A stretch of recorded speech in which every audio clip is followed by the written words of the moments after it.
Graça e paz, povo de Deus. Deixa eu dar uma olhadinha para vocês. Quero ver quem está mais sorridente. Temos motivos para sorrir ou não? Amém. Temos sim. Somos o povo salvo do Senhor. O Senhor nos comprou com alto preço, nos resgatou e nós pertencemos a Ele. Temos o nome escrito no livro da vida. E como disse o Senhor a Paulo, a minha graça te basta. Que Ele diga esta noite para nós também: a minha graça te basta. E creio que não tem ninguém no nosso meio tão ganancioso que ache que para ele não basta a graça de Deus. Para mim me basta. Eu quero agradecer a Deus pela vida de cada um de vocês que estão aqui. Como é bom estarmos juntos. O próprio Deus gosta disso. O Senhor diz que é bom e é agradável quando os irmãos estão em união. Na verdade, olhando aqui, nós vemos uma reunião. Mas eu creio que nesta nossa reunião há também a união. Porque não basta a reunião. As reuniões muitas vezes geram conflitos, problemas, desavença, etc e tal. Mas a união agrada o coração de Deus, que Ele diz que ali Ele derrama bênção e vida para sempre. Que essa seja a nossa realidade. Quero agradecer também o nosso querido pastor Marco Antônio da Silva, que é lá da Batista da Alameda. Ele é um lagiano nato, quase vacariano. Brincando com ele esses dias lá no gabinete dele, eu falei que ele era quase vacariano, né? De repente alguém de vocês aí, todos sabem o que quer dizer lagiano e todos sabem o que quer dizer vacariano. Tem alguém que não sabe, afinal de contas? Não é feio dizer. Isso, olha aí, ó, viu? Não é feio dizer. Lagiano, quem nasceu em Lages, Santa Catarina. E vacariano, quem nasceu em Vacaria, Rio Grande do Sul. Pouquinho para lá. São cidades vizinhas, né? Ambos gostam de pinhão e churrasco e chimarrão, enfim, essas coisas, né? Muito bem. Mas o importante e a grande bênção não é ele ser lagiano, ser catarinense ou qualquer coisa. É ser um resgatado do Senhor, um homem de Deus, compromissado com a palavra da verdade. A pastora Marli e mais algumas irmãs aqui têm participado já, por um bom tempo aí, de um curso de batalha espiritual e cura interior lá na Alameda. Toda sexta-feira elas têm ido. Interessante que ontem, me chamou a atenção que ontem foi uma sexta-feira que não choveu. E eu lembrei disso. Antes de ontem, né? É claro. Sexta-feira foi antes de ontem. Porque há muitas sextas-feiras, elas saíam daqui abaixo d'água. E essa foi a única que eu lembro, assim, dos últimos tempos aí que não choveu. Mas eu quero agradecer a Deus também pelo bazar que aconteceu sexta e sábado aqui na igreja. E foi bênção. Foi bênção. Eu quero agradecer as pessoas que de uma ou de outra forma ajudaram, colaboraram, contribuíram, e que Deus recompense a cada um de vocês. Também quero aproveitar a convidar as irmãs para dia 2 do mês que vem, dia 2 de dezembro, um café para mulheres. Me perdoe, eu esqueci o nome da palestrante. Como que é o nome dela? Cláudia. Muito bem, a Cláudia, dela vem da onde e faz o quê? Ela é o quê? Alguma coisa, pedagoga, né? É isso ou não? Hã? Neuropsicóloga. Agora ficou mais claro. Obrigado, pastor Geraldo. Neuropsicóloga. E ela vai ministrar para as mulheres Os homens, se quiserem ouvir ali do pátio, ali da rua, eu venho junto, ficamos ali escutando, né? Não vamos poder entrar, não. Não, melhor não. Fica na casa cuidando das crianças, lendo a Bíblia para as crianças, orando e intercedendo pelas esposas que estarão aqui, tá bom? E então vai ser dia 2/12, às 20 horas, e tem um custo de R$15 por pessoa. O café, a administração não paga nada, né? Tá. Tem alguém de aniversário esta semana? Ah, muito bem, ainda. O irmão Carlinhos está me dando sinal lá atrás, e o Cláudio também, para as irmãs que vão participar do café. Se inscreverem ali depois. Não, quando acabar o culto, não saiam correndo assim, não vai acontecer nada de errado, não fique preocupada. Não precisa sair fugindo. É muito importante, porque tem que saber se tira o leite de uma vaca holandesa, aquela que dá 18 litros, né? Ou a cabritinha que dá um copo de leite, né? Para pôr no café. Então tem que saber quantas pessoas estarão aqui. Inscreva. E já pode pôr o nome daquela tua amiga que você está orando e quer trazer. Então já põe o nome dela também. E então, para confirmar, para saber o número de pessoas. Agora sim, esta semana, de segunda para cá, tivemos alguém de aniversário? Alguém que está no nosso meio aí está de aniversário ou não? Ou vai ficar todo mundo para a semana que vem? Então hoje não tem ninguém de aniversário, né? Tá, desta semana aí. Muito bem. Dia 14 de janeiro. 14 de janeiro. Vai ser uma tremenda bênção. Teremos batismo nas águas. E já temos aí candidatos, candidatas a selarem o compromisso com Deus, descendo as águas do batismo. E quem já passou por esse processo há pouco tempo aí, fica com o coração em regozijo, fica em festa, porque sabe a tamanha bênção que é. Glórias a Deus. E é motivo de estarmos intercedendo também para que tudo aconteça da melhor forma possível. Vamos nos colocar em pé? Os que podem, quem tem alguma dificuldade física, não precisa se preocupar, pode se manter no banco.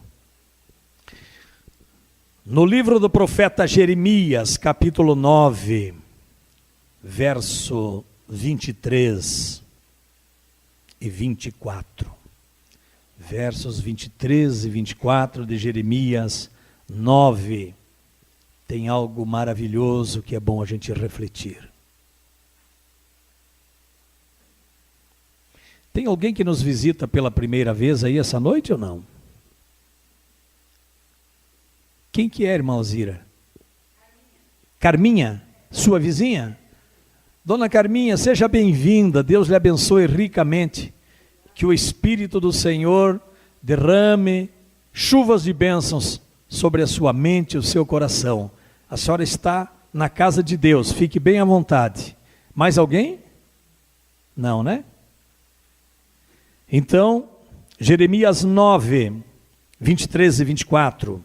Assim diz o Senhor: não se glorie o sábio na sua sabedoria, nem o forte na sua força, nem o rico nas suas riquezas.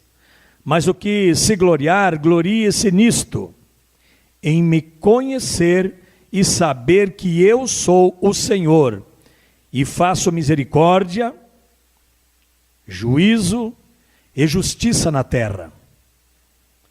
Porque destas coisas me agrado, diz o Senhor. Cabe um glória a Deus aí, né? Aleluia. Deus se agrada da justiça, da misericórdia e do juízo. Ele se agrada. Então, ele está trazendo uma advertência. Mas ao mesmo tempo que ele nos adverte, ele nos traz também um conforto muito grande. Algo maravilhoso. Ele diz assim: você é rico? Não se glorie na tua riqueza. Você é forte? Não se glorie na tua força. Você é bonito? Não se glorie na tua beleza. Você é inteligente, é sábio, não se glorie nisso. Mas ele está dizendo que nós podemos nos gloriar em algo que vale muito mais do que isso. Ele diz: você me conhece? Então se glorie em me conhecer e saber que eu sou Deus. E eu creio que estou na frente de um povo que pode e tem do que se gloriar, porque é um povo que conhece a Deus. Você conhece a Deus? Então aplauda o Senhor com alegria. Glorifique o nome dEle, Ele está presente aqui. E Ele vai falar contigo esta noite. E eu até creio que Ele já está falando. Vamos cantar louvores ao Senhor?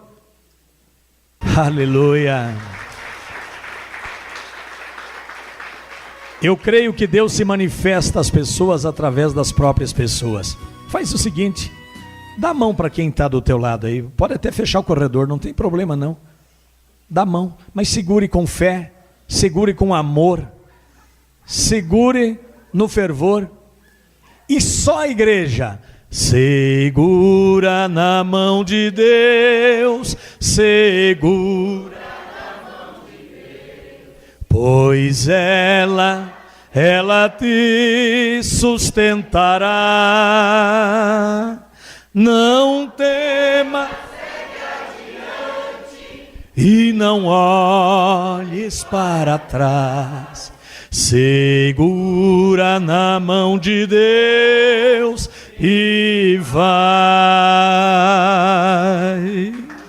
Oh, glórias a Deus. Aleluia. Agora eu quero te pedir uma gentileza. Olhe para a pessoa que você segurou na mão dela e diga assim: se você não soltar nunca da mão do Senhor, o teu destino é o céu um dia. Oh, glória a Deus! Esse tem que ser o alvo do crente. Esse é o alvo do crente. O nosso destino é o céu. Uma pessoa que caminha nesta vida segurando na mão de Deus, pode dizer em qualquer parte do mundo: eu sou um crente avivado. A pessoa vai dizer: por quê? Porque eu seguro a mão de Deus em cada passo que dou. Eu não solto da mão do meu Deus. Podem se assentar, amados. Criança de Jesus tem energia para gastar. Corre para cá, vem. Crianças, quem é a professora que vai hoje? Quem é a irmã, o irmão que vai? A pastora Marli que vai hoje? Então venha pastora. Crianças lindas, olha só. Crianças, olhem para cá um pouquinho para mim, olhem para mim. Quem de vocês, todos olhem para cá, todas as crianças. Quando eu fizer a pergunta, vocês respondem. Aquele que sabe a resposta, responde. Quem de vocês aí é o mais bonito? Levante a mão. Quem que é o mais bonito? Levanta a mão. Não, eu vou tirar esse mais. Quem de vocês é bonito? Isso, todos são. Manu, minha querida, você é. Ela ficou inibida agora. Tudo bem, vocês sabiam que eu já fui também um dia uma criança bonita? Sabia? Vocês conseguem acreditar nisso? Sim, né? Vamos orar. Vou chamar a irmã Mari aqui, por favor, para orar pela pastora Marli e as crianças. A paz do Senhor, igreja. Eu quero pedir por cada criança que está aqui hoje, que o Senhor possa usar a pastora Marli, Senhor, que o Senhor entre no coração de cada uma, Pai. Que elas possam falar, Pai, de Ti, Senhor, a cada dia, Senhor, no dia, ao amanhecer e ao anoitecer, Senhor, que elas possam saber que o Senhor está no controle da vida delas, Pai, desde pequenininho, Senhor. Ele sabe que Ele dirige a vida de cada um, Pai, e que Ele vai acompanhar elas, Pai, desde a escola, na escolinha, em todo lugar, em qualquer direção que elas estiverem, que elas saibam que o Senhor e que Jesus é o melhor amigo de cada uma, tá bom? Eu quero dar um recadinho para vocês. Sabe quem que é o melhor amigo das crianças? É Jesus, e nunca esqueçam disso, tá bom? E sempre falem para os amiguinhos na escola que Jesus é o melhor amigo de vocês, e quando vocês tiverem qualquer probleminha, vocês têm que procurar a pastora, que Marli, a mãe de vocês, na escola, qualquer coisa, qualquer probleminha que vocês vão estar passando na escola, vocês têm que procurar a mãe de vocês, ou se vocês se sentirem inibidos, procura a nossa pastora aqui, tá bom? Que ela é o nosso apoio aqui na igreja, tá bom? Que Deus abençoe a vida dela, do nosso pastor e de cada criança que está aqui hoje. Em nome de Jesus, amém. Deus, aleluia. Obrigado. Obrigado, irmã Mari. Louvado seja Deus. Batalha espiritual e cura interior.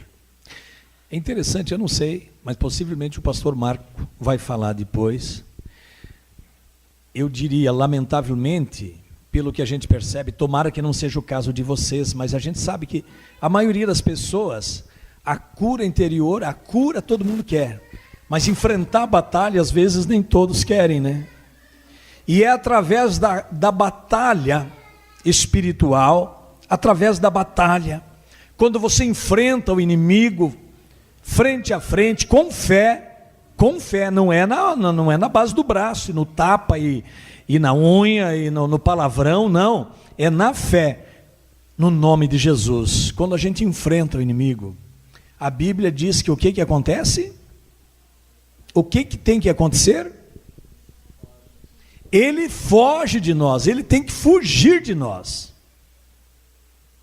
Então, batalha espiritual, a luta contra o inimigo não é para a gente viver fugindo, se escondendo, correndo, atemorizado, com aquela cara de espanto, não. Jesus nos chama para sermos seus soldados, guerreiros, valentes. E quando a gente enfrenta a batalha, em nome de Jesus a gente vence e a cura acontece. Mas vamos deixar que o servo de Deus que está designado para essa missão essa noite, fale disso para vocês. Pastor Marco Antônio, vem para cá.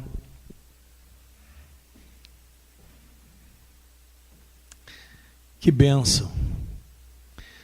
Então, conheci ele pela internet. A internet é um negócio bom, né? Se souber usar, né? Conhecemos ele pela internet.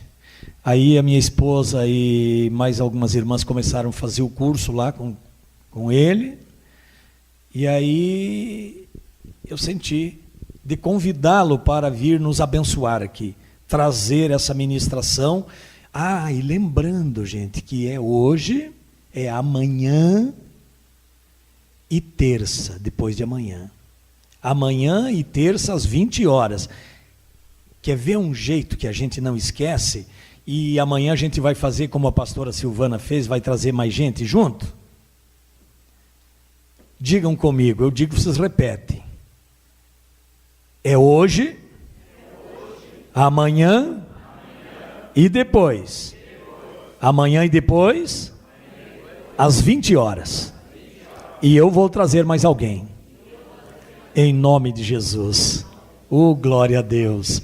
Agora estenda a tua mão para cá. Vamos abençoar para que nenhuma interferência aconteça. Porque eu creio que Deus já colocou na mente, no coração do filho dele, o que ele vai nos ministrar esta noite. Deus querido, eis aqui o teu servo, teu filho, Marco Antônio, que está com a incumbência de transmitir a nós aquilo que o Senhor quer falar conosco esta noite. Então, Senhor, dá-nos a graça de termos o solo dos nossos corações bem preparados, corações abertos, dispostos a receber, porque eu creio que a semeadura vai ser muito boa e de boa semente, para germinar, crescer e frutificar a 30, a 60 e a 100 por um, em o nome de Jesus. Boa noite, meus irmãos, a graça e a paz, amém? É uma alegria, um prazer muito grande estar com os irmãos. Agradeço o convite do pastor Ribamar para estar aqui e falar um pouquinho sobre batalha espiritual, cura interior.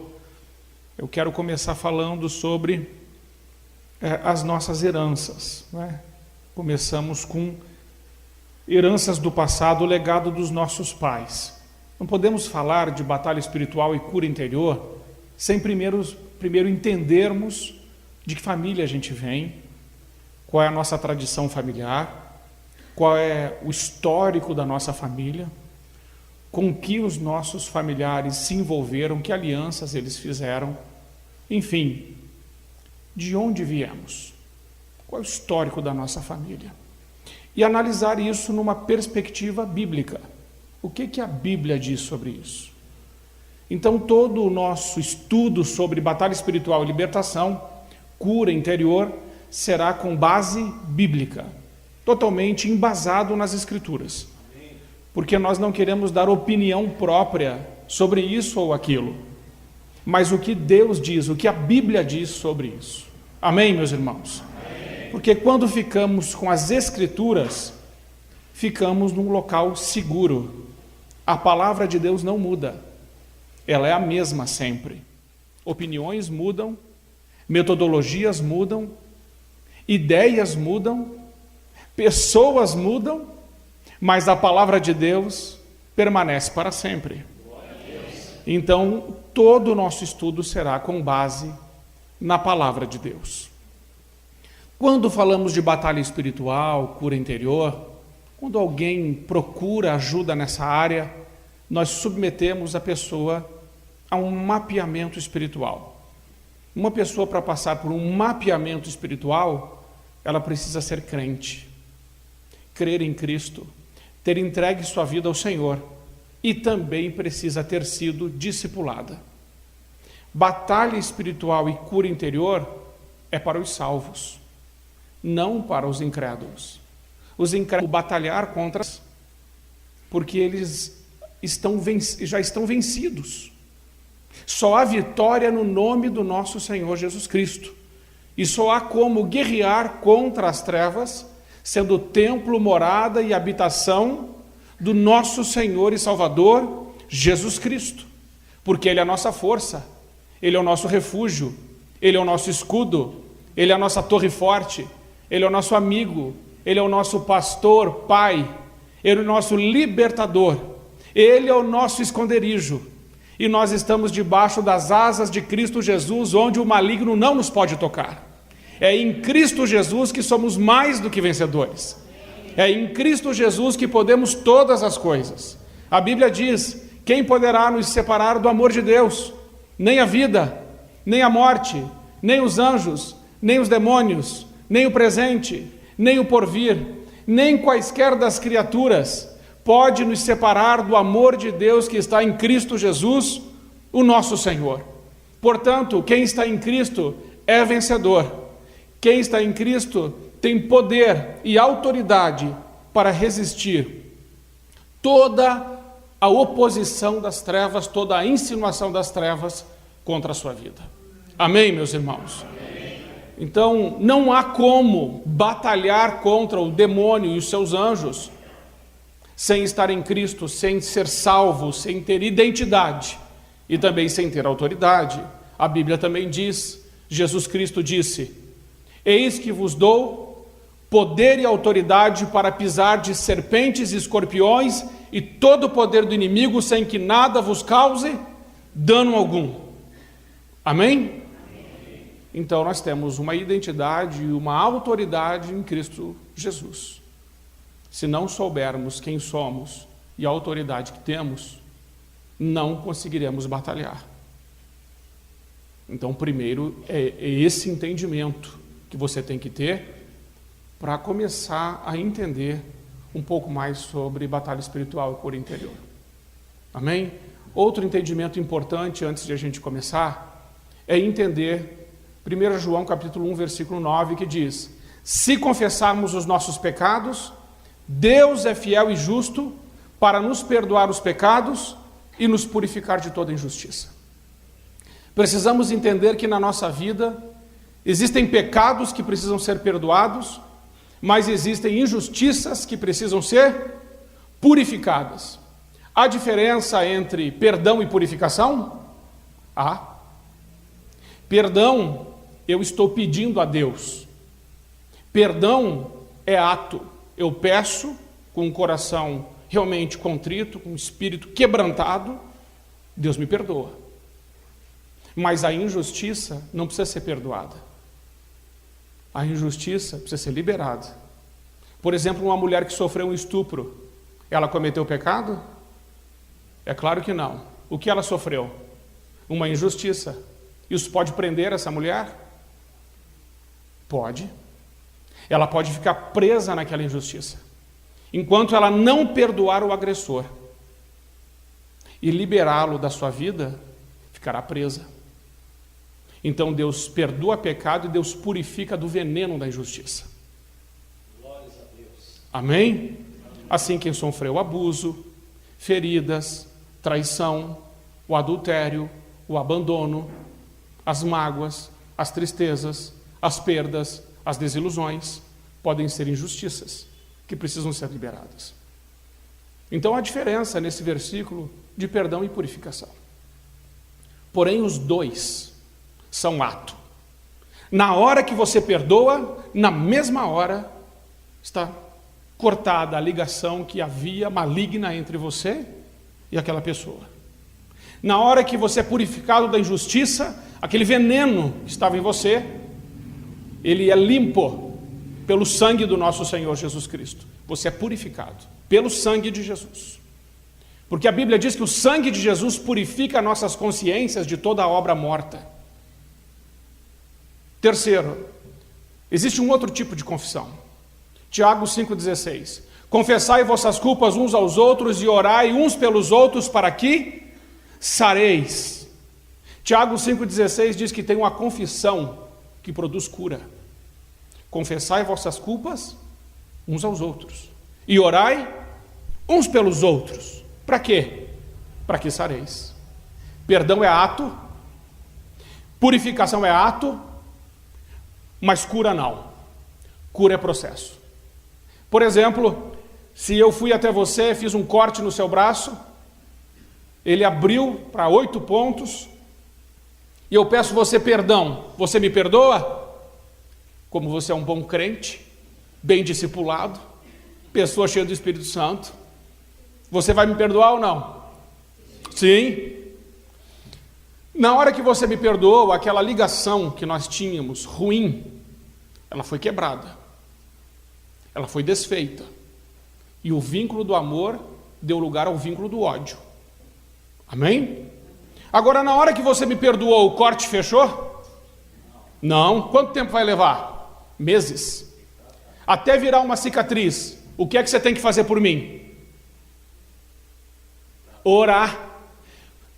Confessai vossas culpas uns aos outros e orai uns pelos outros para que sareis. Sabe por quê, meus irmãos? Às vezes nós perdoamos alguém, mas não somos curados porque perdoamos a pessoa e do corte que ela nos fez, mas a gente foi mexer em alguma coisa, bateu o braço, abriu os pontos, a gente lembra de quem? Daquela pessoa. E se nós não estamos orando por ela, o que nós sentimos por ela? Ah, aquela miserável. E aquele perdão que você deu, agora você já retirou. Portanto, é na oração que nós recebemos o que está no coração de Deus para o nosso coração. Se não orarmos pelos outros que nos agrediram, feriram e machucaram, não seremos verdadeiramente curados. Isso quer dizer que é necessário dar voz à dor, é necessário tirar as mordaças emocionais dos lábios. Confissão é falar, é dar voz à dor. Confissão é pôr para fora aquilo que estava te fazendo mal. A confissão é semelhante ao vômito da alma. O seu corpo, para ficar bem forte, bem nutrido, não precisa de alimento? Precisa. Alguns até estão cortando o alimento para ficar menos nutridos. Mas precisa. Se você comer uma maionese estragada, sem saber, porque não dá para identificar quando a maionese está com problema, na hora você põe na boca e faz Mas se ela estiver estragada, o que vai acontecer? Ela vai te dar diarreia e vômito. Ainda que você não saiba que ela está estragada, o seu corpo vai saber disso, porque Deus o programou assim. É uma defesa natural do nosso corpo. Ele não aceita o lixo, ele não aceita o que está estragado, Ele não aceita o que está podre. Ele não aceita o que te ameaça a vida. Portanto, ele vai provocar em você ânsia de vômito e diarreia. Por cima ou por baixo, ou pelos dois. Vai ter que sair o lixo. Amém, meus irmãos? Agora você acha que assim como o corpo, a alma come? A alma pode comer comida estragada? Ah, pode. E do que a alma se alimenta? Pensamentos. Se você se alimentar de pensamentos maus, é como maionese estragada para a alma. O problema é o seguinte, meus irmãos, a alma não vomita. A alma não provoca o vômito sozinha como o corpo. A alma precisa ser provocada para que saia aquilo que está estragado para fora. E como é que sai? Falando. Verbalizando. Ou seja, confessando. A confissão, ela produz o perdão dos pecados, a purificação das injustiças e a cura. Amém? Por isso é necessário você entender desde já que é muito importante num processo de batalha espiritual e cura interior que você confesse a Deus, porque Ele é fiel e justo para te perdoar os pecados, para te purificar da injustiça e para te curar. Amém? Pode passar mais um. Você vai ver ali quando ele passar, que nós vamos falar sobre, é só ir na setinha, meu filho, que nós vamos falar sobre o mapeamento espiritual, e que o mapeamento espiritual é semelhante a uma pessoa que vai ao médico, fazer um diagnóstico, e procurar saber, fazer uma bateria de exames, procurar saber se tem alguma coisa que não está certa. E o que o mapeamento trata? O mapeamento ele vai tratar não de sintomas. Ele vai ler os sintomas, mas ele vai procurar encontrar as causas. Vou te dar um exemplo. Lá na sua casa tem um bicho morto. E vamos dizer que esse bicho morto seja o pecado. Um bicho morto tem mau cheiro, atrai rato, barata, mosca e insetos, parasitas. E aí você me chama lá na sua casa e diz assim: pastor, faz uma oração forte lá na minha casa para espantar os ratos, baratas, moscas. E aproveita, pastor, faz aquela oração bom ar para tirar o mau cheiro. Se eu fizer isso, eu resolvi o problema? Não. Do que tratei? Do sintoma ou da causa? Do sintoma. Porque cheiro, rato, mosca e barata é efeito colateral da carniça. Então o mapeamento espiritual é para evitar que a pessoa fique andando em círculos. Como assim andando em círculos, pastor? Tratando dos sintomas ao invés de ir na causa. O que é ir na causa? É colocar a mão na carniça e retirar ela de lá. Retirando ela de lá, rato, mosca e barata e mau cheiro acompanham a carniça. Os demônios acompanham o pecado. Uma vez que o pecado é retirado da sua vida, eles precisam sair. Amém, meus irmãos? Por isso não existe jeitinho, existe santidade, existe uma vida reverente, temente ao Senhor Jesus. Existe uma vida de piedade, retidão, santidade, quebrantamento, confissão de pecados, arrependimento, amor a Deus e a sua palavra. É isso que deve existir, porque isso irá fatalmente levar você à causa. Então o mapeamento espiritual é para revelar a causa, buscar informações sobre a história da pessoa, da sua família, e ver se na sua família o quê? Se há repetições, padrões que se repetem na família. Por exemplo, separação. Pastor, na minha família muita separação. Meu bisavô separou, meu avô separou, meu pai separou, meu casamento não vai bem. Tem alguma coisa errada aí. Ah, tem mesmo. Agora, por que o pai, o avô, o pai, o bisavô, o avô e o pai separaram, o filho vai fatalmente separar? Ou ele tem uma escolha? Ele tem uma escolha. Portanto, o termo maldição hereditária é um termo ruim. Melhor seria uma herança. O que é uma herança? uma influência. E uma influência muito forte, porém não determina. Sempre a pessoa pode ter direito à sua escolha.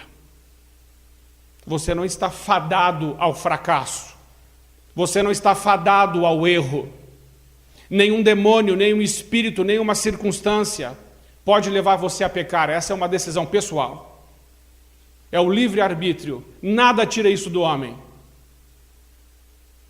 Então, ainda que você venha de uma família completamente, totalmente desestruturada, você pode iniciar um novo tempo sobre a sua vida e as futuras gerações. Você pode iniciar uma nova realidade espiritual a partir das suas escolhas. Amém, meus irmãos? Então, isso temos que entender sobre nossa família. Investigar as causas das maldições cujas fontes estão relacionadas com pecado pessoal, iniquidades geracionais, traumas, injustiças sofridas, pactos e alianças. Maldições, esse termo também precisa ser entendido. A maldição na Bíblia não é do diabo. A maldição na Bíblia é de Deus. Quem amaldiçoa na Bíblia não é o diabo. Quem amaldiçoa é Deus. Quando Caim peca, o que Deus diz a Caim?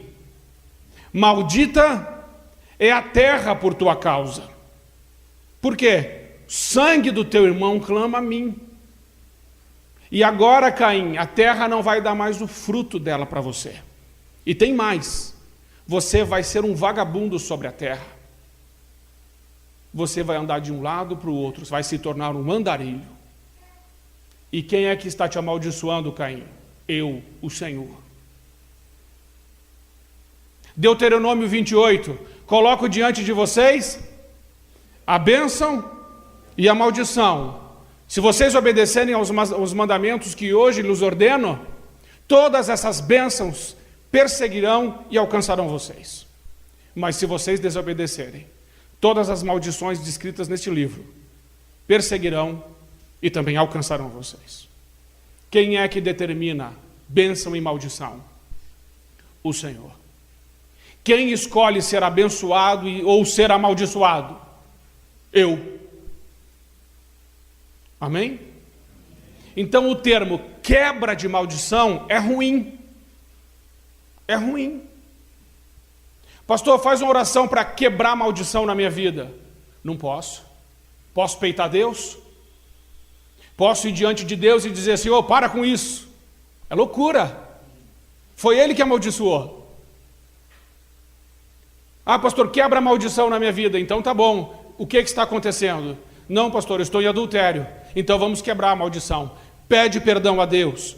Pede perdão à sua esposa. Volta para sua casa. Vive uma vida santa. Reconcilia com a sua família. Maldição, vai embora. Amém? Está vendo? Não existe mágica. Existe posicionamento. Entendimento da palavra. Compreensão da palavra. Conhecimento do nosso Senhor Jesus Cristo. E pôr em prática o que as Escrituras mandam. Pode passar? Perfil do ministrador. Quem é que pode ministrar a libertação? Então nós precisamos entender que, primeira coisa, mapeamento espiritual e pastor que trabalha com libertação e cura interior não liberta ninguém. Ah, pastor Marco, que bom que o senhor veio aqui. O senhor vai me libertar. Meus irmãos, não posso. A única pessoa que é capaz de libertar alguém se chama Nosso Senhor Jesus Cristo de Nazaré. Aquele que morreu na cruz, que venceu o diabo, despojou os demônios, ressuscitou, está vivo, está aqui. Este pode te libertar. Ele é Senhor. Agora, ele pode usar um pastor? Ele pode. E ele usa. Mas ele pode usar você? Ele pode. E ele usa. Você tem a mesma autoridade que eu. A autoridade foi dada aos crentes. Nós cremos no sacerdócio universal dos crentes. Então, o que liberta não é o mapeamento, tampouco o pastor. Quem liberta é Jesus Cristo. E o que liberta é a sua resposta ao Senhor Jesus Cristo. Amém? Jesus Cristo está diante de nós. Que resposta vamos dar a Ele? Depois você precisa entender que quem irá fazer um processo de libertação precisa saber ouvir, ser o intercessor e ser livre de pré-julgamento. Precisa ser uma pessoa curada. Meus irmãos, imagine se eu estou lá ministrando libertação na vida de alguém, mas a minha mulher me traiu, me abandonou, eu fiquei magoado, machucado, ferido. Aí chega um homem para fazer um processo de libertação comigo, e ele fala assim: pastor, a minha mulher me traiu. Eu falo assim para ele: uma mulher não presta, a minha também, que desastre. Vou ajudar esse homem? Não. Para ministrar libertação na vida de alguém, você precisa primeiro entender que Deus trabalha primeiro em nós e depois através de nós. Deus limpa o vaso e depois Deus usa o vaso. Você é um vaso para a glória de Deus, que Deus quer limpar totalmente, com o fim de te usar para a glória dele. Amém? Tem que ser comprometido com oração, jejum, leitura bíblica, meditação, ser humilde. E obviamente não pode ser fofoqueiro, porque se o ministrador de libertação for fofoqueiro, ninguém vai procurar ele, mesmo que ele seja uma bênção. Porque ninguém quer expor a sua vida a alguém que conta para os outros. Então precisa de ter cuidado aqui. Pode passar. Mapeando através da janela de Johar. Então nós temos 4 áreas na nossa vida. Uma área aberta, uma área cega, uma área escondida, uma área desconhecida. A área aberta. Essa é a área que precisa ser expandida na nossa vida. Esta é a área que você sabe e os outros sabem. É aquela área da sua vida que todo mundo sabe. Área aberta, não tem nada para esconder. Quanto mais essa janela da área aberta se expandir, mais livre você é. Área cega, você sabe, você não sabe e os outros sabem. Então aqui ponto cego. Os outros já identificaram em você algumas coisas, mas você mesmo não sabe. Quando alguém vem te contar algo sobre você que você não sabe, mas a pessoa sabe, se você não reagir bem, essa pessoa vai te falar quantas vezes? Uma. E depois? Nunca mais. Porque você reagiu mal. Para expandir a área aberta, precisa de ter um coração ensinável, ser humilde, de receber o feedback do outro e dizer: muito obrigado, eu aceito o ensino, aceito a correção, aceito sua observação. Também não precisa aceitar tudo, porque às vezes aquela pessoa não gosta de você, você tem que fazer leitura. Quem é que está falando? É o pastor? É o líder da igreja? É uma pessoa que vive com Deus, te deu um feedback, falou um negócio para você importante? Acate. E depois, para os outros, você pode colocar um filtro. Amém? Mas é importante ouvir. Terceiro, área escondida. Você sabe, os outros não sabem. Ali é o porão. Quando você sabe e os outros não sabem, é aquela área que você escondeu. É um abuso, é uma rejeição, uma traição, é uma ferida, é uma mágoa, uma perda, uma desilusão. Problemas que você preferiu, deixa aqui. Vamos colocar no porão, vamos colocar nesse quarto da bagunça. Vai jogando lá. Não conversa com ninguém sobre isso. Porão da alma. Jesus precisa entrar aí dentro. A luz precisa ser ligada aí dentro. Essas coisas precisam sair. O quarto da bagunça precisa ser organizado. E a última área desconhecida, você e os outros não sabem. Como é que expande essa área? Revelação. Quando nem você e nem os outros sabem, quem sabe? Deus. Deus pode revelar? Deus pode. Você precisa pedir revelação a Deus sobre sua vida, sobre sua história. Pode passar? E aqui nós começamos de verdade a mensagem. Essa foi a introdução para você entender esse pano de fundo, para você entender aqui onde vamos entrar. Vamos entrar na herança do passado, no legado dos nossos pais.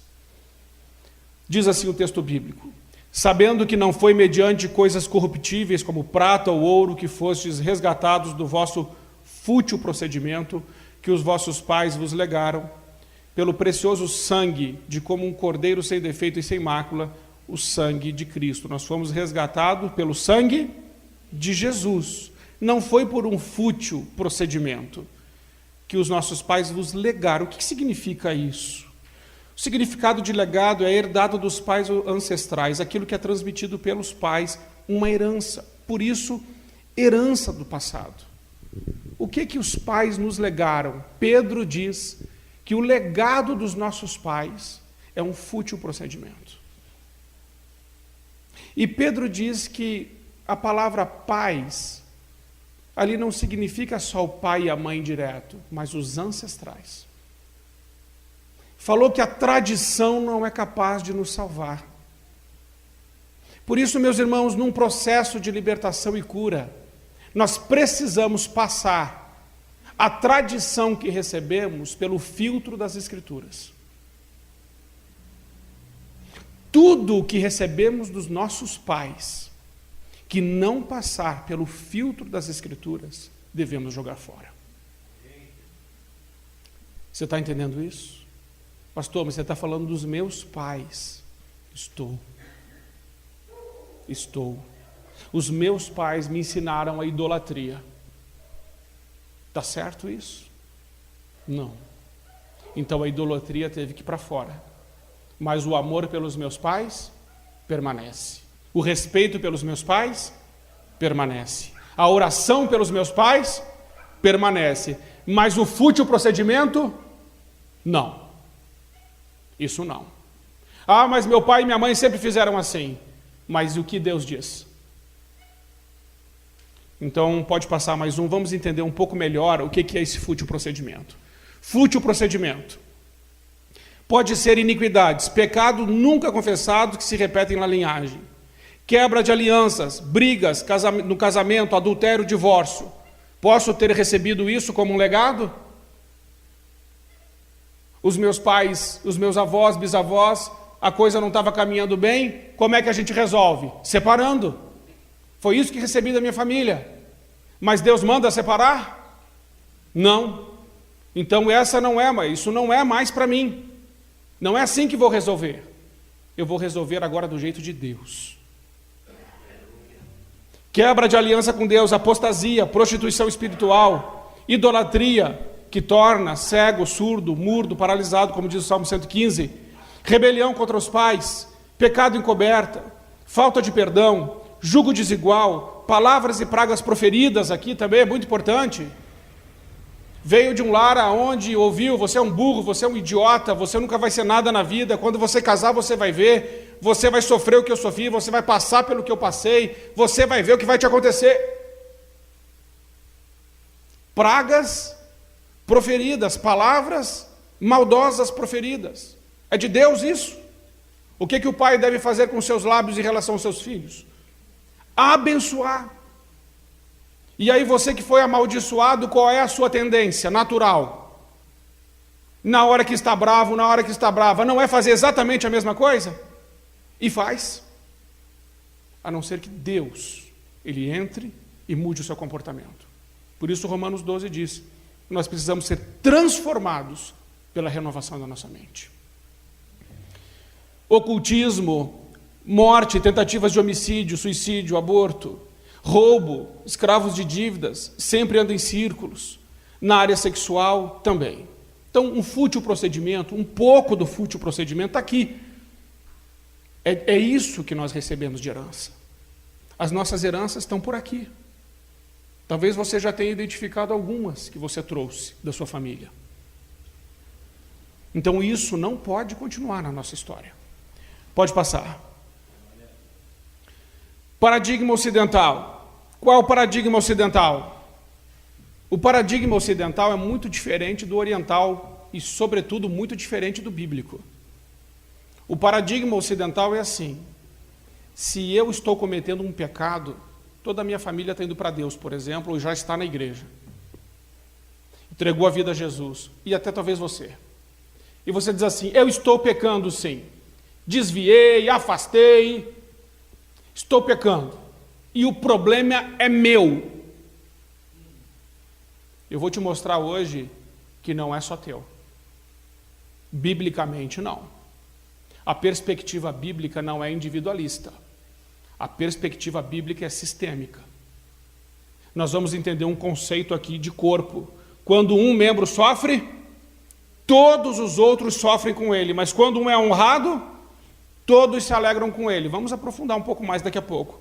Esse rabi ensina o seguinte: sua família é um barco. Você está lá no barco com a sua família. Cada um tem um assento. Um resolve fazer um buraco embaixo do assento dele. O assento não é dele? O assento é dele.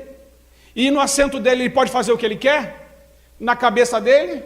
Posso sim, o assento é meu. Eu vou fazer um buraco aqui, bem aqui no meu assento. E debaixo do assento dele ele faz um buraco. É só ele que vai afundar, meus irmãos? Afunda todo mundo. A Bíblia vai ensinar isso. Pode passar, eu vou mostrar isso para você. A perspectiva bíblica não é individualista. O legado se desdobra na linhagem. Adão. Portanto, da mesma forma como o pecado entrou no mundo por um homem, e pelo pecado a morte, veio a todos os homens. Quem pecou? Adão. Quem sofreu as consequências? Todos nós. E até Jesus voltar, todos vão sofrer essa consequência. Nascemos em pecado por causa de Adão. Então o pecado de Adão nos afetou? Ah, com certeza. Continuará afetando a humanidade? Sim, com certeza. Segundo, o legado de Acã, Josué capítulo 7. A Bíblia vai dizer, Deus diz assim: Israel pecou. Nós vamos ver ali que quem pecou não foi Israel. Quem pecou foi um homem em Josué capítulo 7. Foi Acã. Em Josué capítulo, você tem que entender que Israel é uma família, uma casa. Deus se refere a Israel, a casa de Israel. Israel é uma casa, Israel é uma família. Acã pecou. Deus fala assim: Israel pecou. Veja, Deus não fala Acã pecou. Quando na sua família alguém peca, Deus não vai se referir à sua família, ao fulano. Ele vai dizer: a sua casa pecou. Sua casa. A casa que você é responsável. Toda casa tem um líder. Quem é o líder aqui da casa de Israel? Josué. Moisés morreu. Quem lidera a casa? Josué lidera a casa. Quem é que vai procurar a solução do problema? Josué. Josué vai fazer uma batalha em Ai. Ai é um povo fraco, fácil de conquistar. Josué manda alguns homens lá, 2 ou 3 mil. Eles vão lá, 36 homens morrem e eles voltam fugidos. Um inimigo fraco derrotou a família de Israel. Por quê? Pecado. Mas não tinha que ser Acã? Pois é, Deus não trata assim. Deus não trata assim a família. Então vamos ver o texto. Israel pecou e violaram a minha aliança, aquilo que eu lhe ordenara, pois tomaram das coisas condenadas. Pelo que os filhos de Israel não puderam resistir aos seus inimigos. O que Deus manda fazer? Dispõe-te e santifica o povo. Quando é que a gente não consegue resistir aos inimigos, ao diabo, Satanás, seus anjos, ao mundo, ao nosso próprio coração? Quando o pecado entra dentro da nossa casa. Está ali, dentro da nossa casa. Ele precisa sair. Então Josué e todo Israel, com ele tomaram Acã, filho de Zerá, e a prata, e a capa, e a cunha de ouro, e seus filhos e filhas, e todo Israel o apedrejou. Derrota na família de Israel, derrota na igreja, derrota no ministério. Derrotas ministeriais podem ter a ver também com isso aqui. Quando nós, líderes, temos na equipe uma pessoa que não está comprometida com Deus, o nosso barco pode afundar. Lembra de Jonas, que procurou aquele barco? Aquele barco ia afundar por causa de quem? Por causa de Jonas. Só não afundou porque Jonas falou assim: sou eu aqui. Estava todo mundo orando no barco. Quem é que não estava orando? Jonas, era o único que não estava orando. Está dormindo. Aí quando ele fala, sou eu, jogam ele para fora do barco, a tempestade acaba. Quando você tirar o pecado de dentro da sua casa, a tempestade acaba. Quando você se posicionar com Deus em relação ao que está errado na sua casa, a tempestade acaba. Por que a tempestade vem? Porque tem brecha, porque tem vista grossa, porque a gente acha que quem está na nossa casa não tem nada a ver com a gente. Só que tem sim. Só que eu estou me referindo aqui não à sua grande família. Eu estou falando de uma família que mora debaixo do mesmo teto, amém? Do mesmo teto. Lá tem um responsável, lá tem um líder. É ele que deve se posicionar. Geralmente é o homem. É ele que deve exercer o sacerdócio. Morte na linhagem de Acã. Filhos, netos, apedrejamento. Veja, Acã pecou. Israel perdeu. Os filhos de Acã tinham alguma coisa a ver com a cobiça do pai e o pecado do pai? Não tinham. Mas morreram? Ah, morreram. Você está vendo? Os filhos morreram por causa desse pecado de Acã. Pode passar? O legado de Saul. Meus irmãos, Saul é outro, o homem que mais perdeu na Bíblia. Quem é Saul? Saul foi o rei escolhido por Deus. Saul foi ungido rei por Samuel. Saul desobedeceu a Deus. E porque Saul desobedeceu a Deus, olha o que aconteceu. Então disse Samuel a Saul, procedeste neciamente, loucamente, e não guardaste o mandamento que o Senhor, o teu Deus, te ordenou, porque agora o Senhor teria confirmado o teu reino sobre Israel para sempre. Jesus é o leão de que tribo? Mas Jesus era para ser o leão de que tribo? Benjamim. Saul é da tribo de Benjamim. Se Saul não tivesse pecado, nós estaríamos aqui dizendo, bendito é o Senhor Jesus Cristo, o leão da tribo de Benjamim. Só que não podemos dizer isso, porque Saul pecou. O que os descendentes de Saul têm a ver com o pecado de Saul? Tudo. Perderam Jesus Cristo na linhagem. Você está vendo? Quando você decide viver uma vida também com Deus, toda a sua linhagem, seus filhos, netos, bisnetos são abençoados. Quando você é um homem ou uma mulher de Deus, isso se desdobra nas futuras gerações. Quando você decide sair da sua casa e vir aqui na igreja orar, pedir a bênção de Deus, você acha que isso vai parar em você? Não vai parar em você não. Vai pegar nos seus filhos, nos seus netos, nos seus bisnetos. Deus, a mão de Deus vai estar sobre sua casa, sobre a sua família, guardando e protegendo, por causa de você. Creia nisso. Isso é verdade. Isso é bíblico. Ele disse, o Senhor Deus disse, que a maldição vai até a terceira ou quarta geração, mas a bênção até a 1000ª geração.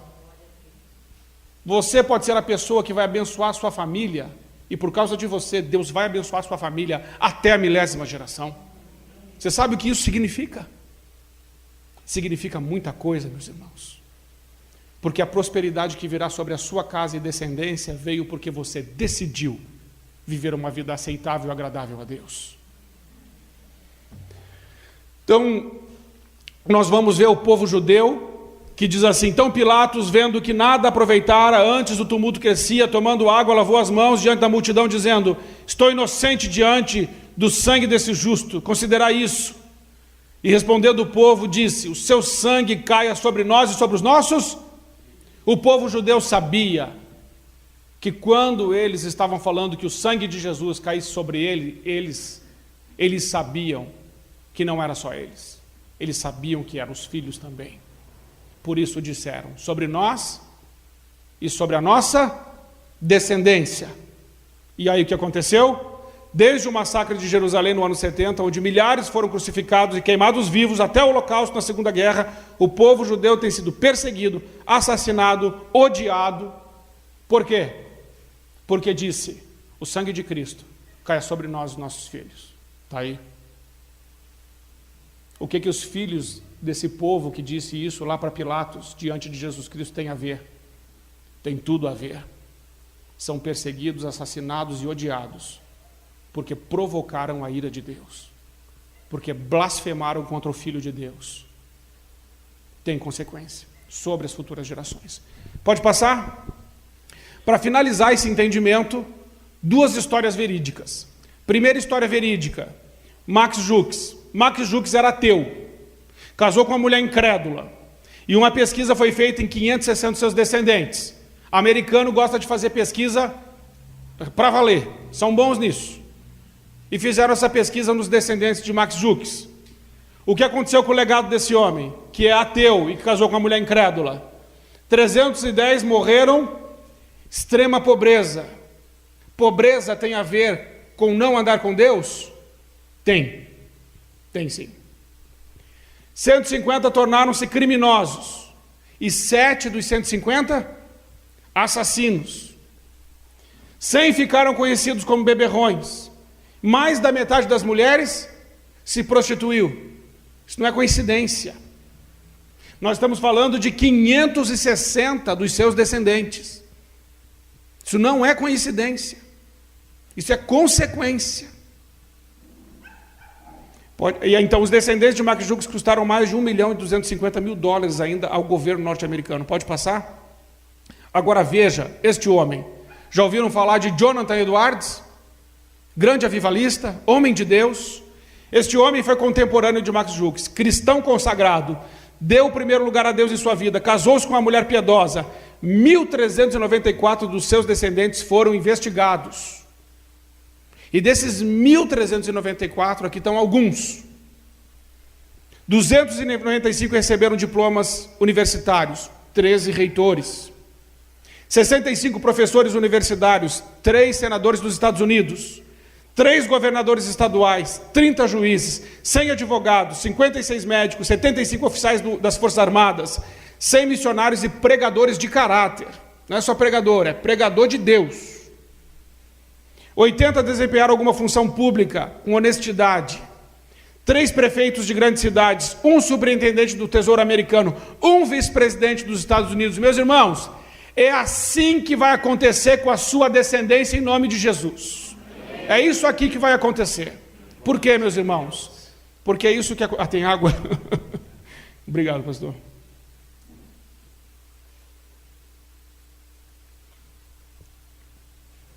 Porque aqui está a prova que há uma consequência sobre as nossas escolhas. Talvez você não esteja vivo para ver, como Jonathan Edwards não estava vivo para ver, o que aconteceu como fruto da fidelidade dele e do amor a Deus que ele tinha. Olha aqui o resultado.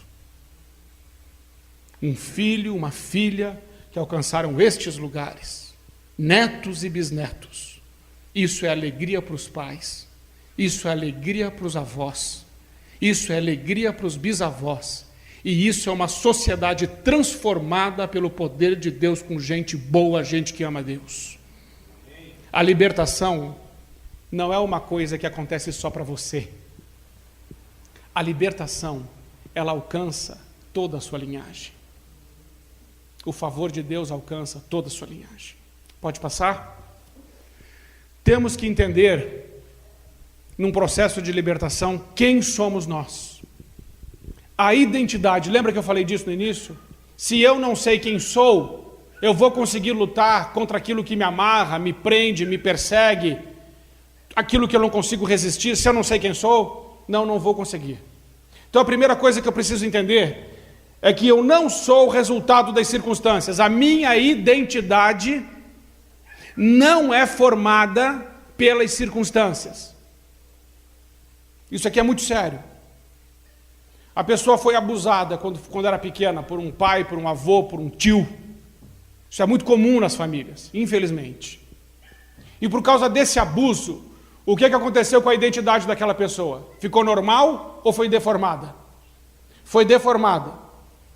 Essa identidade deformada é a identidade que Deus deu? Não. Mas aquelas circunstâncias podem destruir a identidade de uma pessoa? Pode.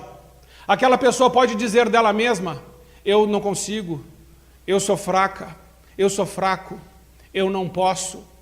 Deus abençoa todo mundo, mas não me abençoa. A minha vida é de sofrimento, dor, miséria. E a pessoa pode começar a dizer que a identidade dela está de acordo com as circunstâncias. Só que isso está errado. Você não é o que as circunstâncias fizeram de você. Você é quem Deus diz que você é. Há uma grande diferença aí. Eu falei de circunstâncias ruins, mas você também não é o que as boas circunstâncias fizeram de você. Você também não é isso.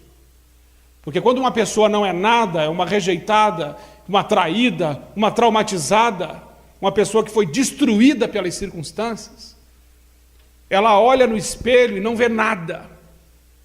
Ela está arrasada. Sua identidade foi destruída. Mas você também não é o resultado do seu trabalho. Não, pastor, eu sou uma pessoa de sucesso. Tenho casa, tenho apartamento, tenho posses, viajo. Aí empina o nariz, acha que é melhor que os outros. Fica arrogante, orgulhoso, metido, altivo, insuportável. Só que a única pessoa que não percebe isso é a pessoa mesmo. Acha que está bombando. Coloca um negócio no Face, todo mundo tem que curtir. Entendeu? Acha que é a última bolachinha do pacote, porque tem dinheiro. Não, você também não é isso aí não. Pode descer do pedestal. Você é aquilo que Deus diz que você é. Então nem para mais, nem para menos, mas exatamente aquilo que Deus diz que você é. Amém, meus irmãos? Amém. Porque o dinheiro é a única coisa, por isso que Deus diz que não podemos servir a Deus e a Mamon. Dinheiro é a única coisa que não muda só o que a gente tem. Dinheiro também pode mudar quem a gente é. Pode ver, quando ganha um pouquinho mais, como é que fica. Esses pobres. Hã? Fica. Tem que cuidar. Porque a sua identidade não está nas suas posses. Não, mas agora eu fiz mestrado, doutorado, agora eu sou doutor. Não, você é o Zé. Você sempre vai ser o Zé. Mas o Zé de Deus. Mas o Zé. Nada de doutor. Porque tem gente que foi tão machucada ali, ó. Falou, você vai ser um burro, você é um idiota, você não vai dar nada na vida. E a pessoa pega, se forma, médico, juiz, tem os títulos para esfregar na cara do agressor, do pai, da mãe, de que agrediu, e falar assim, olha aqui, ó, onde é que eu cheguei. Essa identidade também está comprometida. Como é que a gente chama isso? Energia da ferida. Aquela ferida que abriu, em vez de levar para baixo, levou para onde? Para cima. Mas o que moveu a pessoa a chegar naquele lugar aparentemente bom, foi uma coisa ruim. Isso também é uma identidade destruída. Destruída pelo sucesso. O sucesso também destrói a identidade, assim como a injustiça destrói a identidade. Então, nem para mais, nem para menos. Resultado do meu fracasso. Não, eu sou uma pessoa que realmente, pastor, o senhor não tem noção. Tudo que eu coloco a mão, afunda. Apodrece. Tem o dedo podre. Em vez de eu tocar virar ouro, eu toco, apodrece. Essa é a minha identidade. Não, também isso não é verdade. Você não é isso. Por isso é muito importante sabermos o que Deus diz a respeito de nós. Sobre tudo o que se deve guardar, guarde o teu coração, porque nele estão as fontes da vida, as saídas da vida. Guarda o teu coração. Por outro lado, a Bíblia também, Jeremias diz, 17:9, que enganoso é o coração, perverso, mais do que todas as coisas, quem o conhecerá? Dá para confiar no coração? Não dá. Coração enganoso. Por isso deve ser guardado. Não confie no seu coração. Confie na palavra de Deus. Não confie no que você sente. Confie no que você crê. Não confie no que os outros dizem. Confie no que Deus diz. Vamos ver o que Deus diz então. Pode passar. Quem sou eu? O que a Bíblia diz? Quem é a única pessoa que pode dizer quem você é? Quem te criou? Quem foi que te criou? Jesus Cristo. João capítulo 1 diz que todas as coisas que foram criadas por meio da palavra. Quem é a palavra? Jesus. Tudo foi feito por meio dele, e sem ele nada do que foi feito se fez. Você foi feito por quem? Você é feitura de Deus realizada em Cristo Jesus, para dar em toda boa obra que ele de antemão separou para que você andasse nelas. Você foi feito por Cristo Jesus. Por isso ele é a única pessoa que pode dizer quem você é. Amém? E hoje você vai entender muito bem quem você é, a despeito do que te disseram, a despeito das circunstâncias do que te fizeram. Hoje você vai sair daqui com a sua identidade no prumo de Deus. Jesus disse acerca de nós, por eu coloquei ele assim, eu sou o sal da terra, porque Jesus disse, vós sois o sal da terra. Então eu posso dizer, eu sou o sal da terra. Você é o sal da terra. Essa é a sua identidade espiritual. Você pode saber o seu RG de cor, o seu CPF de cor. Essa é a sua identidade aqui na terra. Essa não permanece, essa permanece. Você é o sal. O que isso quer dizer? Se eu jogar sal na carne, a carne continua apodrecendo? Para de apodrecer. O que isso quer dizer? Que aonde o sal chega, a putrefação do pecado vai parar. O pecado para aonde o sal chega. Aonde você chegar, por causa da sua identidade espiritual, porque você é templo do Espírito Santo, porque Deus habita em você, o pecado precisa parar onde você chega. Você é sal. Amém? Isso é verdade. Que mais que o sal faz? Se você pegar um sal e colocar na boca, o que é que vai dar vontade de fazer? Colocasse uma colher de sal na boca, o que vai dar vontade de fazer? Tomar? Então sal dá sede. Então aonde você estiver com a sua identidade cristã, as pessoas precisam começar a sentir sede de Deus, porque você chegou. Você tem que provocar sede de Deus. E sal também dá sabor. As conversas, as suas conversas, são conversas saborosas, são conversas que alimentam, são conversas que sustentam, porque o seu coração está cheio da palavra de Deus. Quando você abre a boca, você enriquece o ambiente, você encoraja, você ilumina, você traz ali palavras de encorajamento, de amor, de graça, de sabedoria. Quando você abre a boca, a presença de Deus vem. Quando você abre os seus lábios, toda aquela realidade começa a mudar. Há sabor na sua conversa. Porque você é templo do Espírito Santo. O Espírito Santo te guia na verdade, te capacita, te ilumina, te inspira, te usa para a glória de Jesus. Amém? Você é a luz do mundo.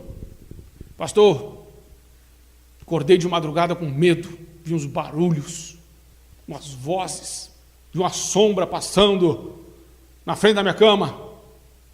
Pois é, mas você é o quê? Luz. Quando a gente liga a luz, o que acontece com as trevas? Elas procuram um canto para se enfiar.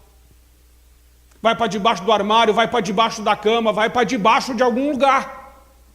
Porque onde a luz está, as trevas têm que recuar. Quando você chega num lugar, as trevas precisam recuar, porque Jesus Cristo diz que você é a luz do mundo. As trevas não podem resistir a você. Jesus disse, creia, creia e creia. O diabo não pode com você. Porque a Bíblia diz que a luz brilhou contra as trevas e as trevas não puderam resisti-la. Vós sois a luz do mundo. Seus filhos são a luz do mundo. Sua família é a luz do mundo. O sal da terra. Eu sou filho. Eu sou amigo de Deus, também sou. Mas eu sou filho. Filho precisa de hora para falar com o pai? Precisa marcar hora?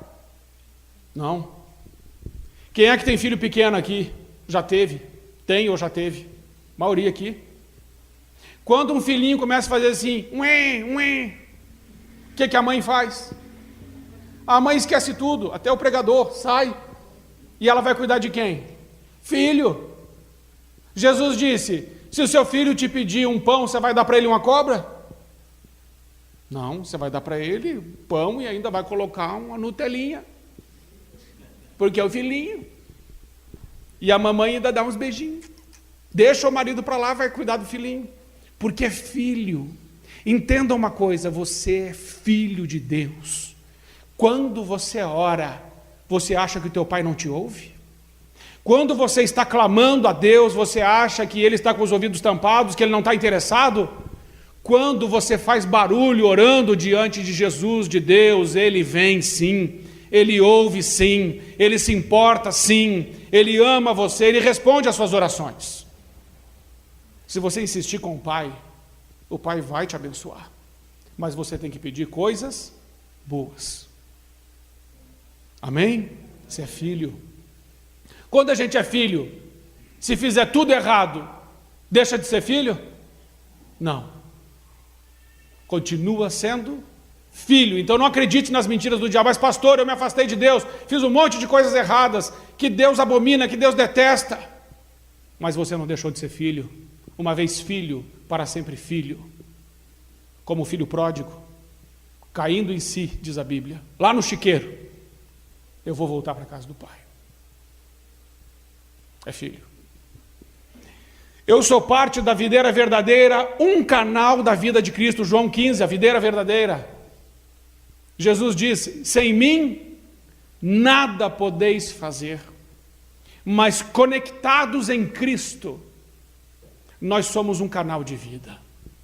Aonde a morte você chega, começa a existir a vida, porque na sua identidade você é canal da vida de Cristo. Você entende isso? A importância disso?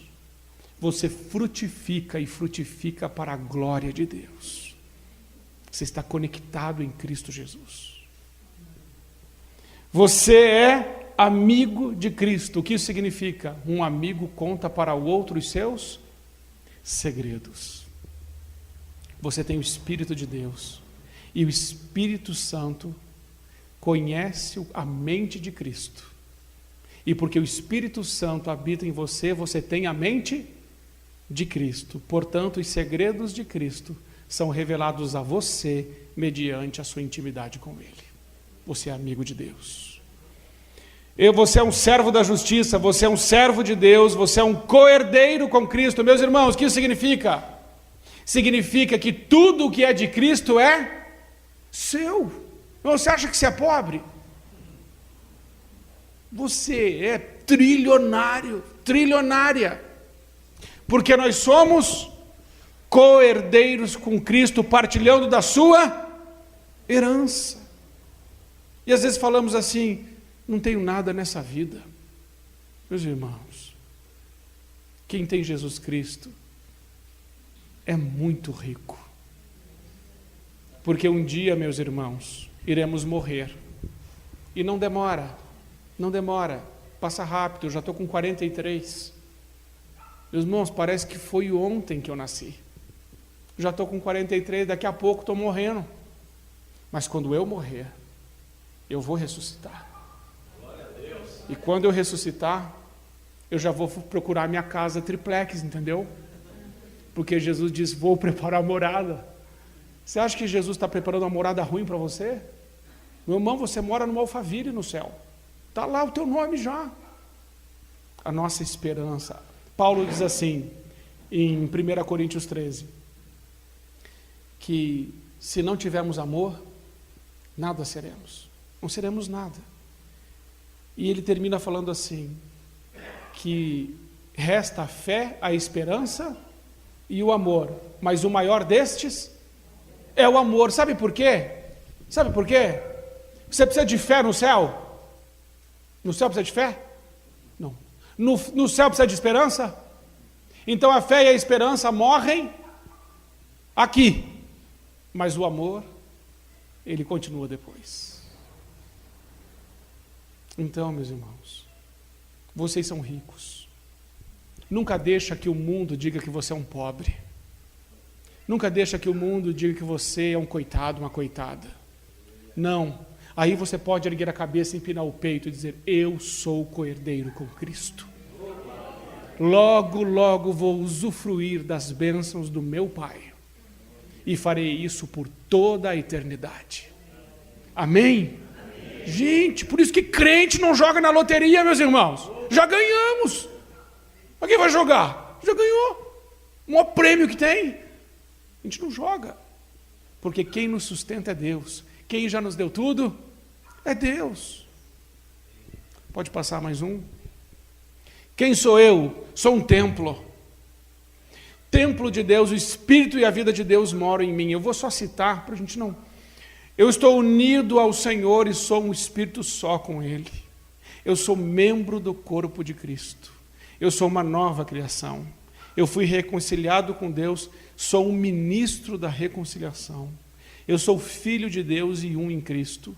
Eu sou herdeiro de Deus, visto que sou um filho de Deus. Pode passar?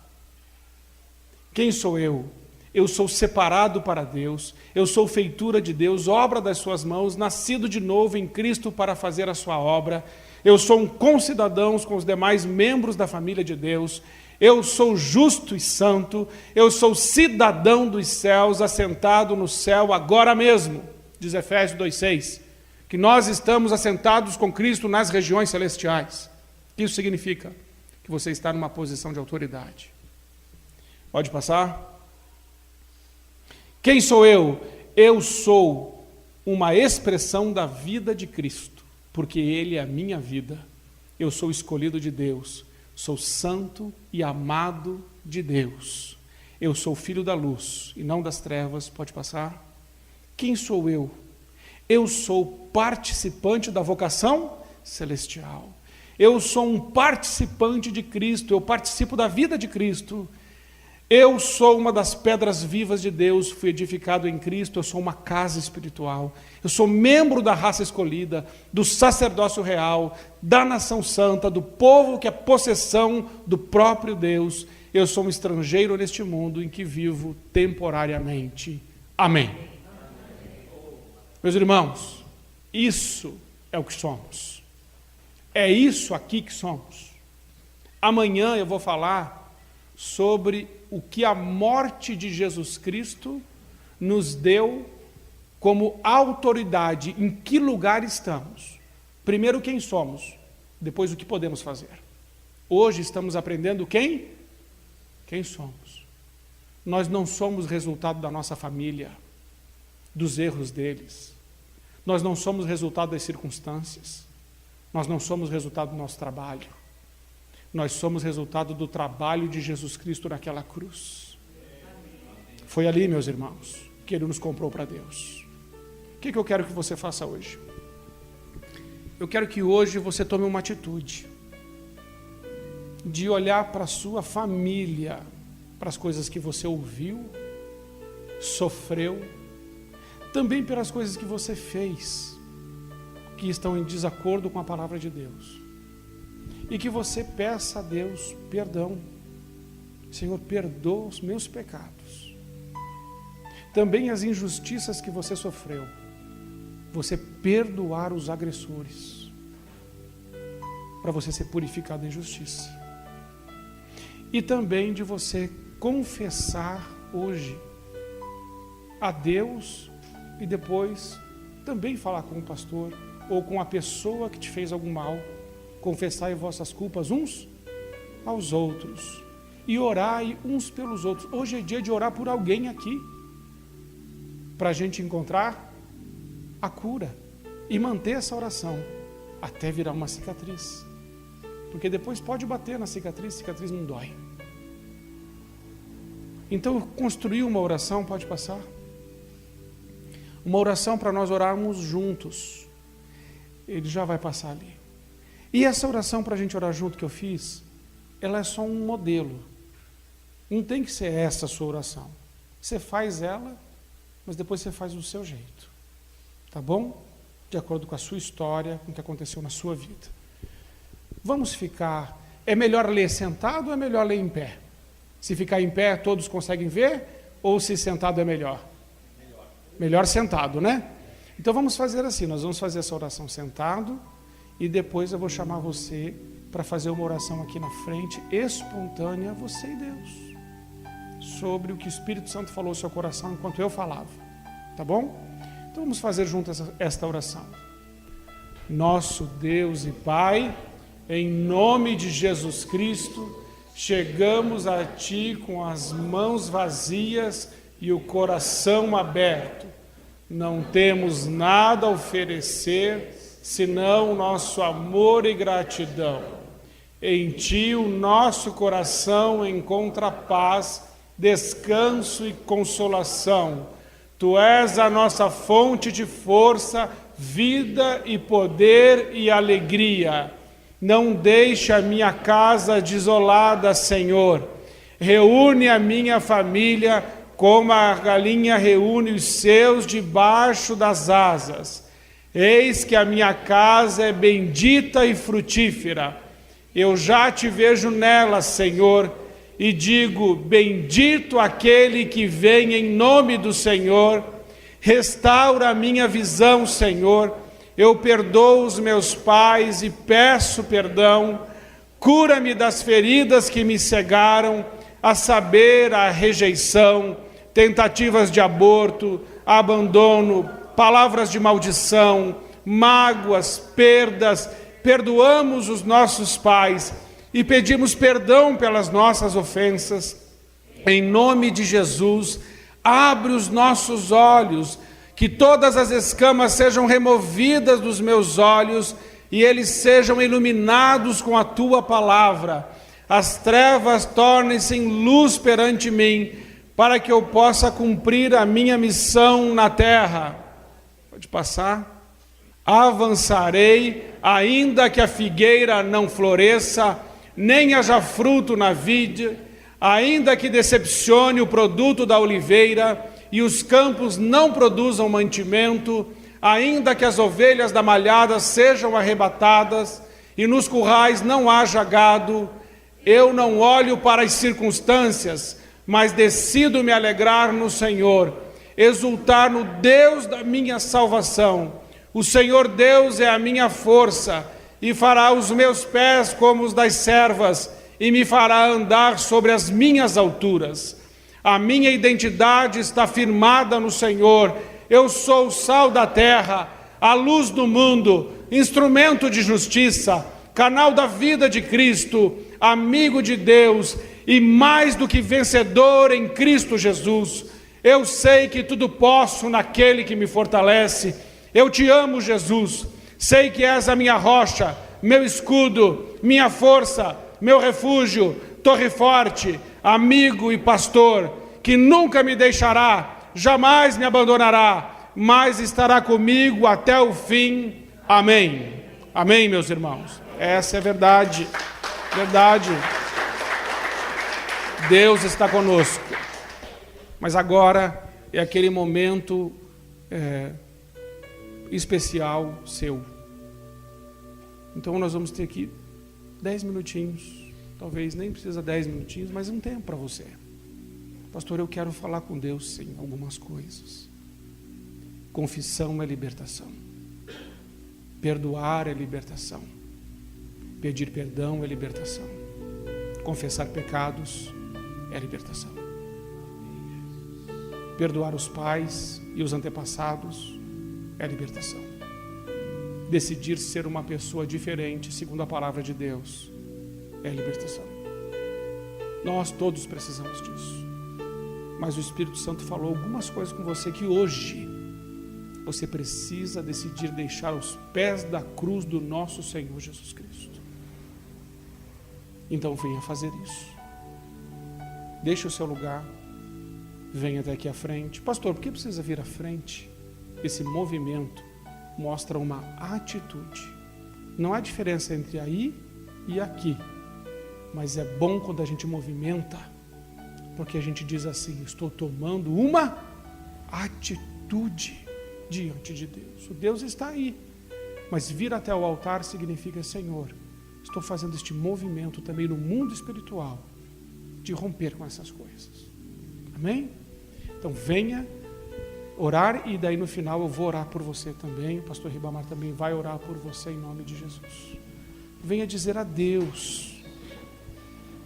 Pode erguer um pouco o som, para os irmãos irem orando, confessando, se colocando diante de Deus, do jeito que entenderem que devem. E não precisa fazer oração silenciosa, faz aquela oração que dá para ouvir. Ninguém vai te ouvir, porque todo mundo vai estar orando. Fazer esse barulho é bom, dá voz à dor em nome de Jesus. Vai orando.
Agradecer, Pai, por esse tempo precioso na Tua santa presença. Nos consagramos aqui a nossa vida mais uma vez ao Senhor e concordamos que o Senhor ouve a nossa oração e que o Senhor já deu ordens aos seus anjos a nosso respeito, que o Senhor é conosco, que nós ouvimos dos Teus lábios: nunca eu te deixarei, jamais eu te abandonarei, mas eis que estarei convosco todos os dias, até o final. Senhor, muito obrigado, porque o Senhor nos deu uma identidade. Nós somos o sal da terra, a luz do mundo. Somos instrumentos de justiça, um canal da vida de Cristo. Somos amigos de Deus, servos de Cristo, co-herdeiros com Cristo, e estamos assentados com Ele agora mesmo nas regiões celestes. Obrigado, Senhor, porque nós já fomos abençoados com todas as sortes de bênçãos espirituais nos lugares celestiais em Cristo Jesus. Obrigado, meu Senhor, porque o Senhor é a nossa rocha, a nossa força. O Senhor é o nosso escudo, o nosso refúgio, o nosso socorro, a nossa torre forte, o nosso libertador. O Senhor é o nosso amigo, o nosso Pai, o nosso pastor.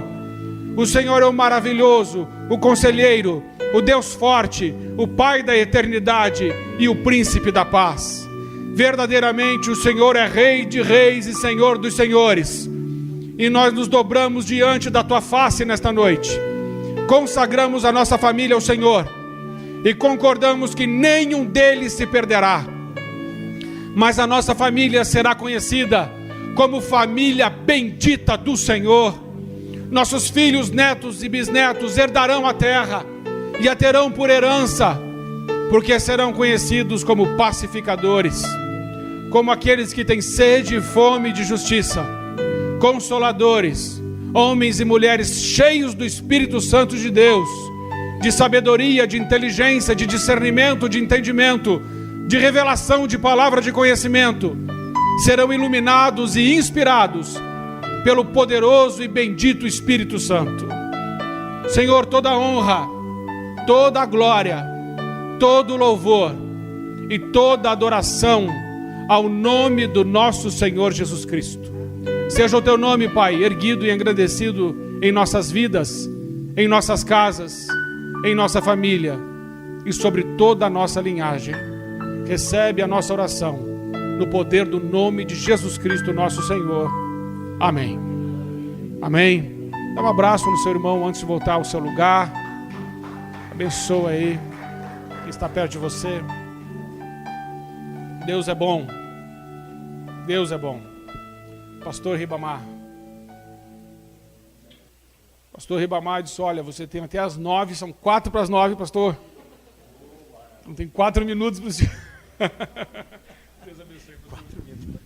Obrigado, meu querido. Louvado seja Deus. Creio que estamos abençoados. E estamos cheios de força do Espírito Santo para estarmos aqui amanhã novamente e trazermos alguém conosco. O que me vem à mente agora é o dito de Jesus: ama o Senhor teu Deus de toda a tua força, de toda a tua alma, de todo o teu entendimento, e ama o teu próximo como a ti mesmo. Uma das maiores formas de nós demonstrarmos amor ao nosso próximo é buscarmos aquelas pessoas que nós sabemos que precisam do Senhor, que precisam de uma cura, de uma libertação. Então faça isso amanhã. Peça para o Senhor te dar forças. Ore durante esta noite, quando chegar em casa, por esta causa que você quer trazer. E Deus se diz para Deus o nome das pessoas que você quer trazer. E você crê que você vai trazer. Se você orar pedindo para Deus, creia que Ele vai te ajudar. Podemos ficar em pé novamente? Obrigado, Deus, pela instrumentalidade da vida do pastor Marco Antônio, pelo agir sobrenatural de Deus através dele, nos abençoando nesta noite. Obrigado, Senhor, pelas lágrimas derramadas aqui diante do teu altar, porque com certeza, assim como aquela mulher lavou os pés de Jesus com suas lágrimas e foi elogiada por ele, a mesma coisa esta noite aconteceu com você, que chorou diante do altar de Deus. O Senhor viu as tuas lágrimas, Ele ouviu a tua oração, e você não vai ficar sem respostas. Obrigado, Deus, por este ministério que é um presente do Senhor para a vida daqueles que integram, que participam, que te servem aqui. E que as bênçãos do Pai, do Filho e do Espírito Santo se derramem abundantemente sobre cada família representada aqui, sobre a nossa vizinhança. Abençoa, Senhor, a nossa cidade, abençoa o nosso Brasil, abençoa a vida do pastor Marco, a família dele, o ministério dele, a igreja dele. Em nome de Jesus, que tenhamos uma noite de descanso, que tenhamos amanhã um dia vitorioso e a força do compromisso de estarmos aqui novamente, em o nome de Jesus, amém. Vamos em paz, não saia sem abraçar alguém e abençoá-lo também.